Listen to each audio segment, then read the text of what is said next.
This is Mrs. O'Neill for AP Chemistry, Chapter 11, Section 5, Vapor Pressure. We're going to examine the dynamic equilibrium that exists between a liquid and its gas phase and introduce vapor pressure. Hopefully you watched that intro video. I know it was a little lengthy. It wasn't the most exciting, but it did give you a lot of good information. So on to your notes packet. You might want to pause the video, fill in the words, and then play to hear my voice. Condensation. Going from a gas to a liquid. Most of you know that. But we're going to examine the dynamic equilibrium that happens in a closed system. So what is vapor pressure? Well, vapor pressure is liquids in a closed container. So matter cannot go in or cannot go out. So that's why we got to put a cork in it. So initially that liquid, no matter what liquid we have in here, is going to first have to evaporate, right? Initially, there's liquid in here. There's all this gas in here, but really that's just the gas from the air. But once we put a cork in it, something's going to have to start happening.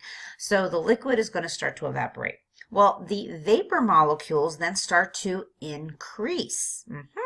Now we have a lot of vapor in here, a lot of gas molecules. Well, at some point, those gas molecules go, I want to get out of here. This is getting a little too crowded. And what happens is they go back into the liquid phase. So we have what's called this dynamic equilibrium because liquid molecules are going to the gas phase, gas molecules are going into the liquid phase, and at some point the rate that this happens, how often those liquids become gases and how often those gases become liquids are exactly the same. And that's why we have this equilibrium symbol that tells us that liquid and gas is at a dynamic equilibrium.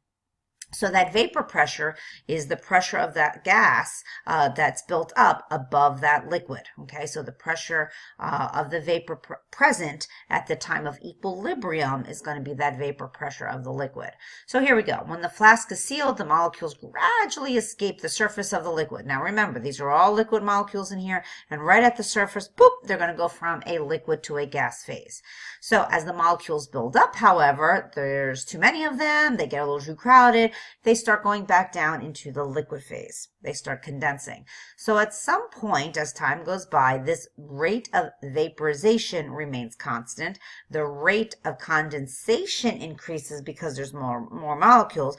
But equilibrium is finally reached when the rate of vaporization is going to be the same as the rate of condensation. So if we go back to that, once these two do it at the same rate, nobody's going there's no more going up and there's no more coming down. It's happening at the same rate. We're going from liquid to gas, gas to liquid. That is when we reach what's called the dynamic equilibrium. So what is this dynamic equilibrium? Well, it's the rate of vaporization equaling the rate of condensation. Dynamic just means the molecules are a constantly changing phase, and the equilibrium is just telling us that the amount of liquid and the amount of vapor, once it reaches that equilibrium point, remains the same. So once that liquid goes into the gas phase, that gas phase now is going to be a lot of molecules, get me out of here, go back to the liquid phase. Once that equilibrium is established, however many liquid molecules there are will always remain the same, and however many gas molecules there are will always remain the same. And that's where you get that equilibrium from.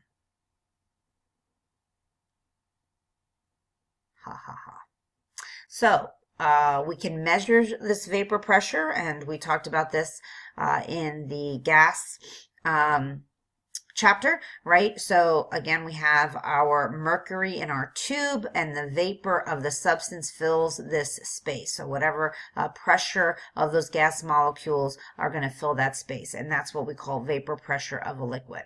So what are volatiles? We talked about this before as well. Volatiles just means the how easily a liquid can evaporate, how easily a liquid can turn into a gas phase. So why does this happen? Well, lots of molecules are going from that liquid to gas. So the weaker IMFs versus the hydrogen bonding, right? So if we have liquids with high vapor pressure evaporate easily, that should make sense to you, right? Because if it's evaporating, that means there's more gas molecules. So again, going back to those intermolecular forces, vapor pressure is going to depend on the IMFs. So let's read this carefully. Stronger the forces, lower the vapor pressure, higher the molar mass. Try to get in there, into your brain cells. Stronger the forces, stronger those IMFs. That means the lower the vapor pressure, right? Not as many liquid molecules are going to go into the gas phase, which means you're not going to have as much pressure in there. And usually the higher the molar mass, or the more complex, or the more polarizable it is, you're going to have stronger IMFs. Temperature, as temperature increases, your vapor pressure is going to increase. Again, let's think about this. As you increase temperature, you're going to increase the amount of liquid molecules to gas molecules, so you're going to have more pressure. So read over this, see if you can analyze this graph, pause the video, and then play to get the answers. Hopefully you got that, and if you're not understanding, please ask me in class or when we go over bookwork. So how does this temperature affect these molecules? And that video, that intro video in this section really explains this nicely. So we have temperature and we have kinetic energy, right? So this is the number of molecules at this temperature. So this is how much energy is needed to overcome those IMFs. In other words, here's liquid, right here's gas, right? So, or the other way around, I apologize, right? So here's kinetic energy. I'm sorry, this is correct. We have this a certain temperature, and as we, at this temperature, this is where the those IMFs need to be overcome in order to go from one phase to another, right? Now, at higher temperatures, more of those molecules are going to have more energy, thus higher vapor pressure, right? So if we increase our temperature, notice that line is above the other line. And now we have more molecules that are going to move from that liquid to gas phase. Okay, so again, read over this. See if you can come up with an answer and the why. Pause the video, maybe even jot something down, or make sure you have some kind of free response answer in your head, and then play to hear the answer. Again, read over that answer and make sure it makes sense. Melting, vapor pressure of solid equals the vapor pressure of the liquid. It's also called the heat of fusion, and this is why melting point is going to be the temperature at which a solid and liquid states are at the same. So let's look at this melting point.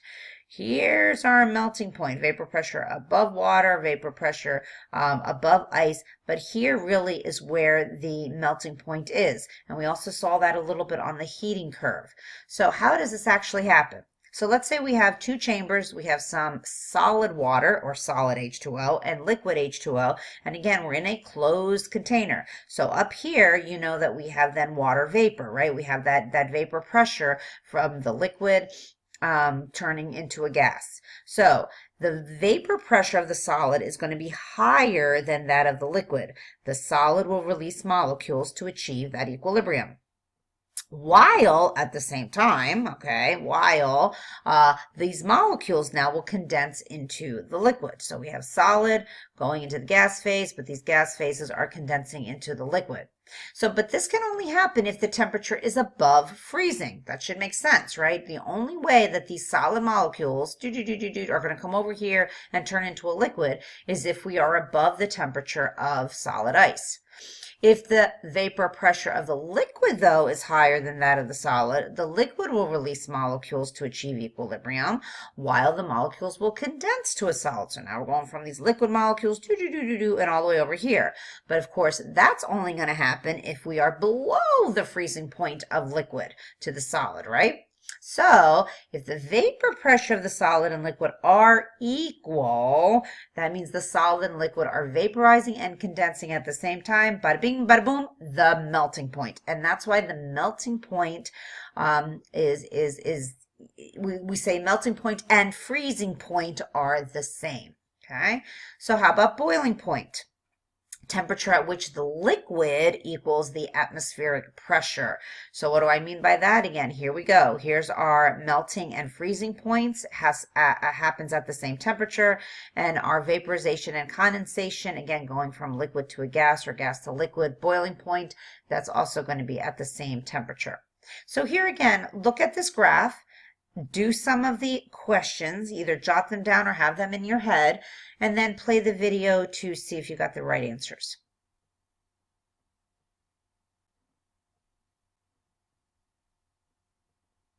Hopefully you got those. If not, again, look that over and we can answer any questions in class. So sublimation, this doesn't happen often, but solids also have vapor pressure, just like I showed you in that chamber when we went from a solid to a liquid and liquid to a solid to figure out the melting and freezing points. Well, solids will also have vapor pressure, especially things like dry ice. It goes from solid CO2 right to a gas phase. Solid iodine goes right to a gas phase. So they will also, if we put iodine in a flask and cap it off, then those gas molecules will produce that vapor pressure. See you in class.